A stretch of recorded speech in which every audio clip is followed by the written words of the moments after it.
No matter where I go, I still see so many faces looking at me. I feel it in my bones and all We're doing it. Welcome to the BiVo, Joe, which is a kind of a weird name. It's got a nice ring to it. It conjures up different things. It started because we have been a bivocational pastor our whole lives. We do work that's not in the church. I have a company that builds and remodels houses and sometimes makes money, and so it'll sometimes support. But what it does the most is relieve me of the church world mindset that can creep in if we're all full-time in church all the time. I'm not saying I'm opposed to full-time ministers, but even if you're full-time, you should do something else. Now the new term is co-vocational. So you can get full-time pastoring job and have a gig on the side. That's a lot catchier than your first one that you came up for the podcast. Well, it's easier to say I'm Yeah. Yeah. Okay. Well, I won't go there. I come from a long line of bivocational, and it's funny because my family's been in the flooring business for 70 years this year. And, 70 years? 70, yeah. And that was my grandpa started it so he could support his family to be a pastor. Really? And so started doing gym floors. So he had five boys, and they would go all over wherever there was a gym to be done, and they would camp out on it and do the floors, and then they'd come back and Grandpa would preach, and he would hire guys out of the congregation. And he showed up to take over a church, and the pastor had died, and so the church had done the same. So by the time he moved his family up there, they couldn't support him. It was I don't know what to do. So he went to Portland and watched guys do gym floors through the windows and was like, got it. Started a business. That's incredible. That's amazing. So that's kind of the way we roll. My dad did the same. He right out of college went and did USO tours. And so he would be in the house band for Kenny Rogers and Dolly Parton, really? whoever was the celebrity on the tour, on the Army base, or the Marine base, or wherever they were at. And he always said, I'm never doing flooring. I'm getting out of this, but he got into music, and then eventually got to the point he met my mom, and they were down in Los Angeles, actually. And my mom got pregnant with me. Uh-oh. And my dad was going, oh boy, I got to feed him food. I got to be a real human father now, and like support and stuff. And so he moved back and took over for my grandpa. Always did music my whole life, but always ran the flooring business. Was your grandpa musical too? Oh yeah. Yeah. Absolutely. My whole family, Right. Massive family, and all of them, everybody sings. Most of them are actually worship pastors or bivocationally, involved in worship or ministry or pastors in some way or another. Well, we're on the BiVo Joe podcast, which is to try and hit the audience of pastors that are sometimes working very long hours to do what God has called them to do. That's so cool to hear your history and your grandpa. And when did he pass? He's probably been 4 or 5 years ago. He was Really? 91. Wow. Yeah. And just What a salt great of life. the earth. Yeah. Really kind of showed us how effective a ministry you can have as a hardwood guy. Boy. Like the last thing you'd ever think would be a thriving, incredible ministry with fruit like you would not believe. It's a weird thing, and of course, so I had to learn the same lesson. Right. Growing up, going, I'm doing music, and I'll do the flooring thing until the music goes. Right. And so I've been part of a lot of bands, a lot of ministry, music wise. We have traveled around with lots of big time evangelists in stadiums in Ukraine with 20,000 people. And, we traveled with a guy named Nick Vujicic for a long time. And he's great. And so I always thought that was my ministry. And the flooring thing was my thing that I do sometimes when I'm not, but I had no passion for it. Uh-huh. And I had it was just enough energy to provide for my family. It's hard to have passion for two worlds. Yeah. So how do you do it? Well, there was a switch probably 10 years ago when my dad, after the recession, my dad was like, what are we doing? What do you want to do? Should we sell this thing? He was ready to do music full time. And so that's what he still does. And I really felt like I was supposed to keep doing it. But I was going, okay, but still in that mindset of just as a provisional thing so I can do music. And, Right. And I had this switch turned, or flipped when being a part of a Christian business owners group. Right. It was called C12 at the time. It's called 10X now. But it was this idea that what if the greatest ministry you can have is locally through your business to people that would never set foot in a church? Whoa. And it was really challenging. You know, I grew up under the change the world, go out and change the world. And if you're not affecting millions of people, then you're dropping the ball, buddy. Yeah. And I thought like, gosh, I can't. And so you get like depressed thinking you're just like, Oh, that's so true. dropping the ball. Yep. When for the vast, amount of civilization, the Right. world was your 2 miles outside of your house. Right. In a place you actually can make a difference. And so I went, oh shoot. I think I'm doing this wrong. Like how much can I really impact an individual as part of a 10,000 person, arena? I don't get to interact with them at all. I get to do my gift, and I don't mean to belittle the music. No. But there was a moment where I was having a conversation with one guy afterwards of one of these events, and I've just felt like God said, if you can't take care of this guy, if you can't like minister to this guy, why would I have you in front of all these people if you're despising this one? And I was like, those are the fun moments you get to have with God. You're like, awesome. I think I remember going on a mission trip one time, and we landed in a train station, and we had to step over some homeless people to get to our location where we were going to go do ministry. Yeah. It's like, get out of the way. We're on our way to minister. And so my kids in the youth group says, hey, how about those people? They're laying down. Should we stop and pray with them? I was like, keep going, kids. We have to get to the ministry. We have an agenda here. So you're a bad person. I am. That's so true. I am. I'm the lowest of lows. But that is such a. No, I've had so much fun in watching God use our flooring business to build relationships with people that I would never have an opportunity to. Well, you go into their homes, don't you? Yeah, you're in like their inner sanctum, especially during COVID, right? Oh, dude. You have we might have been the only people in their house for 2 years. You must have been an essential employee. I guess. Like, don't ask me. But just going, oh man, we do it so wrong so many times. We get these ideas because we're a part of a culture that it has to be big and flashy and millions of followers. And Jesus didn't do any of that. Anytime almost all the time he had the opportunity, he pulled away. 3, sorry. 11, 12. Sorry, I'm going to go and Yep. I'm going to go take a detour and talk to this one lady, and it's such a good reminder, like his ways are better and more effective and have more fruit than the things that I think are a good idea that I'm like, God, check this out. This is going to be sweet. He's like, cool. But I actually just wanted you to love this person over here that's pretty hard to love and just needs your services. And you have these holy moments on a job site. Or I like it's so funny because I'm like, this is not how I would have written it, God. And this is not the big showy whatever, but it's effective and I love it and it fills me up and I don't feel this need Isn't that strange? to make something big. And you actually can eat food and pay your bills. Yeah, it's pretty cool. Well, so talking with Mike Summers and of Summers Flooring. Mm-hmm. So and this has been in existence for 70 years, started by your bivocational grandpa pastoring, who needed something to keep him alive while he was doing ministry.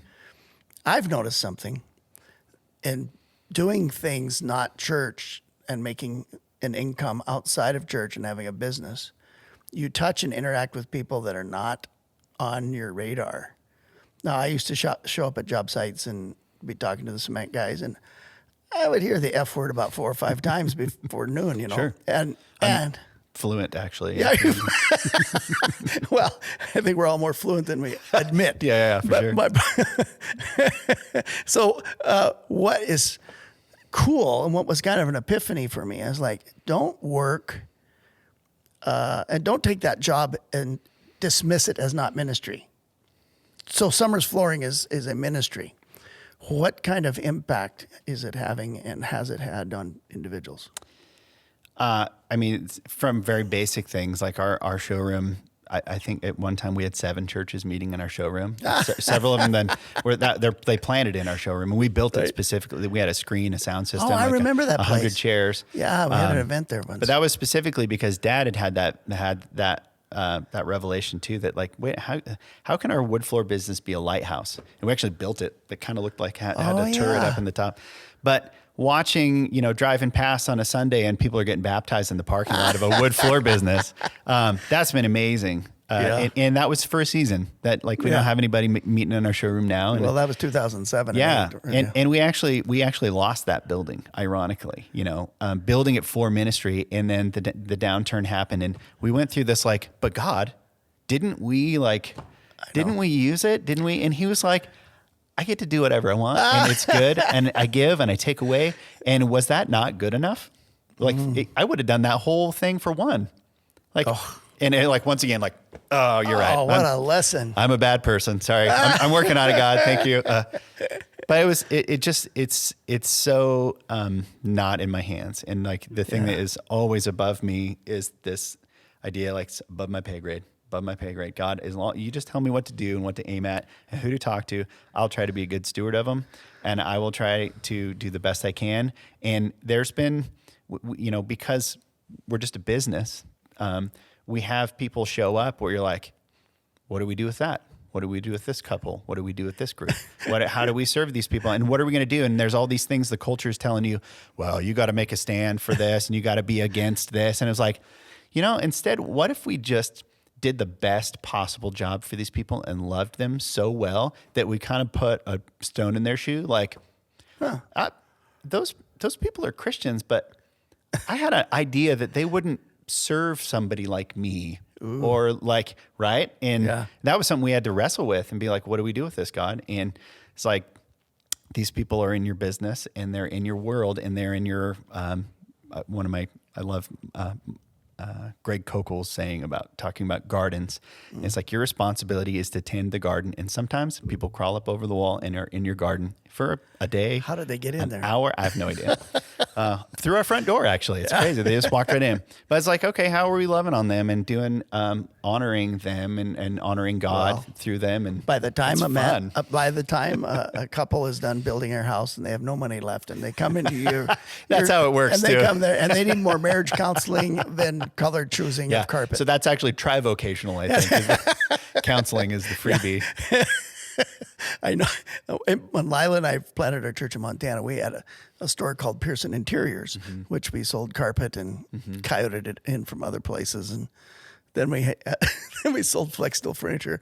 And it became bigger than the church. And it was something's got to give. So we ended up selling it and doing different things. But it's so profound to me what God does outside of the church walls, and so equally profound how sometimes we miss it, where we get caught up into church life. I think COVID was a good adjustment for us to realize, okay, God, what you know what you're doing? We've got churches and schools, and now they're closed. Mm-hmm. They have to go and meet with their people in their homes and do things like that. So Summers Wood Flooring isn't the only thing you do. You're also highly involved in 10X, which is a ministry with businesses. Tell us about that a little bit. Yeah, that was a huge part of me changing my mindset about my business. And that was, it's a group of Christian business owners that are leveraging their influence as business owners. One, to run good businesses, because nobody wants to ask you if you are a terrible business. If you're doing a bad job and you're not taking care of people, and you're nobody's going to come to you and be like, influence me. No, I don't want what that and so does. it's building excellent and great businesses that are doing amazing things, but then it's for the sake of what?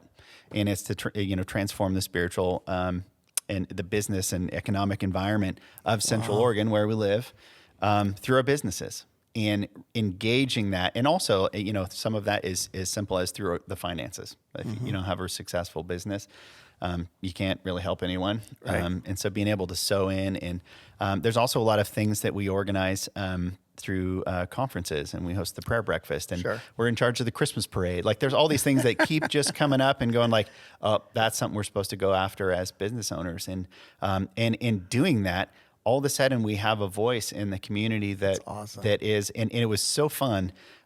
This is a bit of an aside, but I went to the State of the City address the other day in Redmond, and on 3 different occasions there was a church there that was called out because they were stepping up and like doing massive work in the homeless community. Good. They were hosting different things, and they had become this valuable, like invaluable resource in the community. And I was like, that's what it's supposed to look like. Yep. All of a sudden, and so it's like, okay, how does our business step in and do that as a business of faith? And everybody knows it, but we're not weird, hopefully, and we're adding value to the community too, and not standing and just like being a negative thing which is not really what happens in churches most of the time, but people have the idea that it does. Perception is needs some adjustment out there. So we tweak it. We tweak their perception. Like, well, I really thought Christians were like this, except for that one church is really like doing this, and this business is really doing this, and that surprises me. I thought they were supposed to be like that. Like that's a huge mission mine is to and to love people without strings attached, where you love them without expecting anything in return. Yeah. That's a tough. It is very tough. Yeah. Put my business poster over the top of this as I contribute to it. Right. So that was a funny conversation too. Is like, is everything you're doing with your business, is the end result, wow, that Mike's a nice guy. If so, yikes. Or is it like, man, or is the glory going past you and going up and being received where it's supposed to be? That was another challenging message. Like, for the sake of what? That's so cool. Bivocational work. And I wish I had a better name for it. But business as mission, or business understanding a calling of God on it. It's so clear that you're doing that. Now, as you take it to places, isn't there such a great benefit to having an employee? And what does that look like, mentoring an employee? When we had our 60th anniversary for the business, my parents and my grandparents sat down, and for 2 days were rattling off names of people that have worked for them. Wow. For a week, 6 months, 20 years. My daughter Noelle worked for you guys. She did. For a little season. Oh, and she was a bright spot, man. Until we had to fire her. Yeah. No, I'm just kidding. Just kidding. She gets her work ethic from her father. But there were hundreds. There was over 300 people on this name, on this list of names, and it was so awesome to be like, this is a whole church. This is hundreds of people that we have got to shepherd and walk alongside and be shepherded by. There are people that have come to work through the business once again, just through doing wood flooring, that so cool. started in a place, just getting clean from something. Yeah. One of my favorite guys is a guy that was a bouncer at a strip club when he came to work for us. And that guy is just a ray of sunshine on job sites. And he tells people about Jesus all over the place. And it's just so amazing to be like, who are you, dude? Yeah. I remember the guy that I met. Yeah. And but walking alongside and doing life and the weight of God's provision coming into the company, and then going out and supplying needs for families. And it's a bit hefty until I remember that's not my problem. Yeah. It's above my pay grade. And then I go, okay, God, you got to bring it in, because we want to take care of these people and love on them. And there's a little faith involved, isn't there? it's a lot of faith. Oh my gosh. And if somebody comes in and acts up, the sponsor could just take them out. That's right. We haven't had to use those skills in a while. Well, But you get past 90 days on the invoice. Well, and we'll send them out there. come visit you. That's awesome. Oh man. Well, what can we do to encourage other businesses? Maybe there's somebody that knows the Lord and has a business, and they've been kind of liking their business, but they don't see it as a tool as much as maybe this conversation has sparked an interest in them of seeing how their business can be transformed. What would you encourage somebody like that? I think the easiest one top of mind is, what if your business was a bigger ministry than your ministry? Like, what if that actually could be? And let God sort that out. Let God put the weight where it needs to.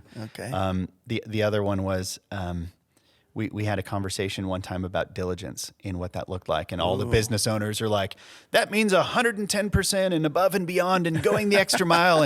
And our coach was like, what if God asked you to give 40% to your business and the rest was for your family? And everyone was like, it's like, what if? So I bring that up to say, where are the proportions at? Oh. And is your ministry getting a bigger proportion than you're called to give it? Oh. If it's supposed to be 50-50, or if it's supposed to be something else, or letting God divvy that up. Because man, can we dive in head first and just go all the way above and beyond and kill ourselves and rob other parts? And God's like, you're actually stealing. You're actually stealing from this other thing that I've called you to. Your family. And that is, I think about that all the time and asking, like, God, do I have the bandwidth for this? Do I need to quit something? Am I being disobedient, thinking I'm being obedient? And what is a crazy thing is, as a pastor, if you're given too much to ministry, which sounds ridiculous, sounds like wrong, but he's going, you're pulling out of these other I've been there. deposits, these other accounts. Can we just time out for a minute and turn off the cameras? I got to burst into tears and ask God to forgive me. I was sitting in one of my lazy boy recliners that we're trying to sell, and I'd fallen asleep. And I was minding the store, sound asleep, and I snore a bit when I sleep. So it's not very professional. I wasn't doing good diligence. But my father-in-law is kicking my foot as I'm sleeping in this chair. And I wake up and I go, Yeah, wipe it. Yeah. He goes, Jose, I have a word for you from the Lord, I believe. And I was like, oh, great. When he calls me Jose. Yeah, I was going to say, that sounds like that. Did he add a middle name or anything? Yeah, just Jose, which means I'm ready for cruising for a bruising here. Mm-hmm. He said, you have wrestling, you have youth group, which we were meeting downtown in a big facility, having an outreach for, there was like gobs of children, every kid in town was there. And you have your church, and you have your family, and you have your business, Pearson Interiors. If you don't quit at least 3 or 4 of these things, you may hang on to your business. That's about all you'll have. You'll lose your church, you'll lose your family, you'll lose your impact in the community, you'll lose all this. And he said, I don't know how you're going to sort it out, but I'm just trying to lay it out for you in a kind way. And then he left. And so there was a lonely spot in my life for a little while. Yeah. And that's such a good word. I took some steps. We sold most of our business, kept a little part that was the window blinds part. Or, we did stuff smarter so I could devote my attention to my family and you're so right, because bivocational can ruin somebody if they're out of proportion in what they're designating to. It can be life-giving and amazing if you keep those balances right. Well, that's what's so fun about it is being able to have the freedom to very easily say no to good things. Like, I've gotten ruthless, and people. So I'm also the chair of the school board in our town. Oh yeah, and that was something I was like, oh, perfect, God, that's what I needed. It was something else to do, and it was. And I had good friends. It's like, if he's calling you to it, there's provision, and if he's not, there isn't. So make sure you're listening. Ooh, and say that part again. Well, I was going, how do I have more time? I don't have any more time. I also, my band plays 100+ times a year. Yeah. We're running the business with my mom, trying to keep, 20 some people going. So those are 2 really busy things by themselves. I have 4 daughters. And then you're asking me to do a school board. And I'm like, what is school board? I don't even know what, but felt called to it. Wow. And my friend was just like, hey, just ask and plead with God. If this is not you, slam the door in my face, because I'm not going to do it. But what's been awesome is there's been time, there's been room, because I know you asked me to do it, so I'm going to do it. But then when other things pop up, it's an easy no for me. And people come to me all the time. We want you to do this on the school board. We want you to, I get it. I understand your perspective. and unless God calls me to do it, I will not. I won't do it because I won't have provision. I won't have the grace. I won't have the sleep that I need. That's the diligence you're talking about. Yeah. And it's like something that is like constantly grinding at me to make sure that I'm asking God because, and if he asks me to step out of school board, I'm out. If he asks me to do this, because I've seen how it goes both ways and I prefer his way. And I have to be reminded and nudged in the right direction. But I have an awesome wife who hears from the Lord also. And I have good family around me and I have awesome other business owners that have been given permission to rip into me if I need it, if I'm out of line. That way you can hear from God. Yes. Because it's not in stereo. Quadraphonic. There's a fairly decent blind spot in this region here. Oh, yeah. Your ears aren't pointed that way. Okay. Well, that is awesome. I have got a lot to deal with now since I've talked to you. And I would imagine maybe somebody's watching this video that is making a decision or going to a place where they're like, I am so tired. I know I had a pastor that was in charge of the bus barn of their community, and they did all the transition. Mm-hmm. It was wonderful, and he quit that job because the church wanted to pay him full time. He quit that job, went full time for the church, and just hated it because his church was sapping the life out of him. And his bus barn buddies and the people he had been mentoring were missing him. And he went to the church board and said, you know what, I have to go back to the bus barn. They kept his salary where it was, exactly what but he went back to the bus barn. He said, because that's where God has me being used. And it absolutely, his ministry flourished. But I want us to close in prayer, and I want you to pray for somebody who's listening that may be sorting things out. Because I think we've all been there if we've been in business or ministry, where maybe our bandwidth is a little bit low, and we're maybe have an opportunity, or we just don't know our name because we can't. We're so tired. And pray about that person. And just if you're listening in online, just lean in for this prayer because it's for you. So, Michael. Jesus, I thank you that your plans for us are good, and that you've given us specific muscles that work for specific tasks, and that you've carved out a good plan that is ours for the taking if we just listen and place ourselves into your hands. And I thank you that the details don't matter when it comes to just being obedient, that I've seen you sort them out time and time and time again when I just say yes. And so I just pray for my friends that you would just give them such clarity and open doors wide or slam doors shut in their face and knock them back 10 feet if it's a no. I need that kind of guidance myself all the time. I ask for it.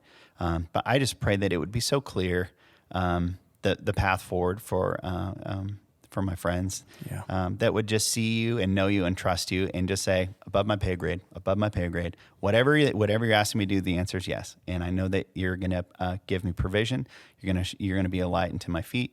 And there's going to be blessing and a grace to do it. And there's going to be more time than there actually is in the daily clock to get it done because you've provided. I also pray for the ability to say no and the ability to have clear boundaries, clear path. I just think, I just see some stepping stones, and I see it in my own life all the time. Is just there's a flashlight on the stepping stone that I'm standing on, and until it moves to the next stepping stone, I don't move. I don't go anywhere. And then you move in any direction, and that's where I'm going. And I just pray that you would make it difficult for my friends to step out of line. you would put very obvious roadblocks in things that are distractions. I pray a guard around their time, that they would have the time to do what you're asking. They would have the time to be good spouses and parents and neighbors and business owners and employers. There's so many things, but we don't have to figure it out. We just have to follow, and we just have to listen to your voice and do the best we can. And at the end, that's going to be a good read. It's going to be a great story. And the cool thing is, the end isn't going to be, and this person was wonderful. The end of the story is going to be, and Jesus was lifted up, and God was magnified, and he got all the glory. And there's going to be a bunch of people in heaven now because we just said yes. To a plan that was wild and exciting and hard and interesting, but you're going to be with us the whole time. And I can't wait to hear the stories. Boy. Amen. Amen. And we're going to bump us out. Mike Summers from Summers Flooring and many different bands in the world, but Precious Bird is one of them. But we're going to bump us out with some music of Precious Bird. Thank you so much for giving us some insight, because I think we touched an area that is, I'm going to go home and repent. Same. I'm going to call somebody Same. up and just say, no. Thanks a lot, Michael. Yeah. Yeah. No matter